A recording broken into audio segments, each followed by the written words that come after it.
Hey, it's October on CaptainFishbeard.com, and probably where you are there too, maybe? I don't know, could be.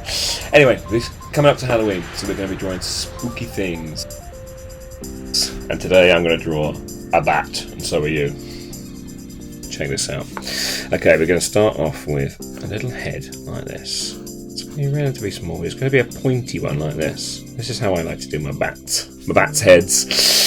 And what I'm going to draw here is an upward triangle, because bats have huge ears and they stick up like that, like little sonar radars.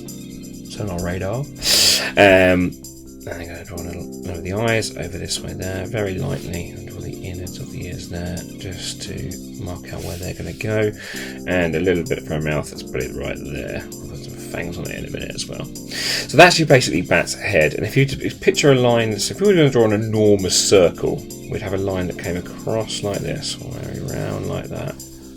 Right, so the rest of the circle will be going like that. So what we want is this curved line that's going across there like that. And we're going to follow that for the wings. So roughly where I think I'm going to stop the wing there, and then about the same on the other side, probably around there. That's your bat's wingspan, if you like.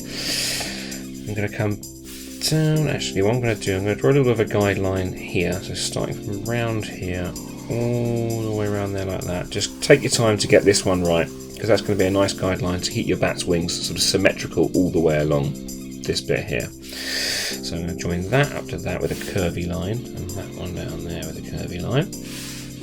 And then instead of following this line straight down like that, what I'm going to do is jump, jump, jump, jump. Do the same from this one, jump, jump, jump, jump. And then I'm going to sort of taper that to there, and then this, I was going to have a little oval there for his little body, and then a little tail. We're going to keep that coming in there like that, little tail down there like that. And then what we can do if you want, don't have to, just an added detail on this one, you can add some little feet to him.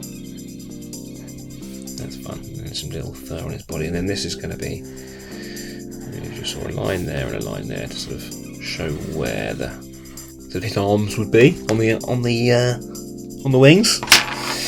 And then maybe just give him a bit more character, give him a bit of hair coming across there like that. Maybe some more. Actually, yeah, let's make it a bit tubbier, makes it look funnier. There we go. So I'm going to follow some of those pencil lines with the pen. Remember, you don't have to go over all the pencil lines you've done. You can just use the ones that you think are going to look best. So I'm going to draw a little bit of that to make it a bit more furry in there. Follow the lines with a hairstyle.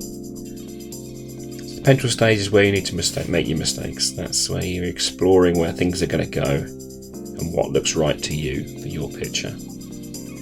Once it looks right to you, it is right, and there is nothing anybody can say to make it wrong. So that's where the fangs come in nicely. He looks pretty cool already, right? So I'm going to draw this line coming from there all the way up there, really big thick line. Again, you can use more than one pen if you want to do these sort of drawings, and always do your outlines in the thicker pen, and you can use a smaller tip for detail. There we go. Yeah, make it a bit tubbier there, a little bit of fur, and that's where his sort of arm bones will be, coming through like that. And I'm going to take this all the way under there. Actually going to do the little feet there, I'm not going to do the toes, I've decided against that now, but that's what you can do when it's your drawing, can't you? You can decide whether to do things or not to do things. That's your bat. That's your basic bat, and you can draw loads of them and do the whole big bat family, and you could have the bat mum and the bat dad and the bat's mobile if you want to drive a car or not. Anyway, that's your basic bat. You can do him upside down, you could have him hanging like this, couldn't you? If you had it, and then just see his little ears coming out, and that's him sleeping up at night. Have fun with your bats, draw lots of spooky Halloween things. I'd love to see them if you can send them over to me, or drop them in a link, or on you can send them to me through my website at tomsparke.com. That's wonderful, but please do like, subscribe to the channel there if you enjoy these videos, and I'll see you next time on CaptainFishbeard.com.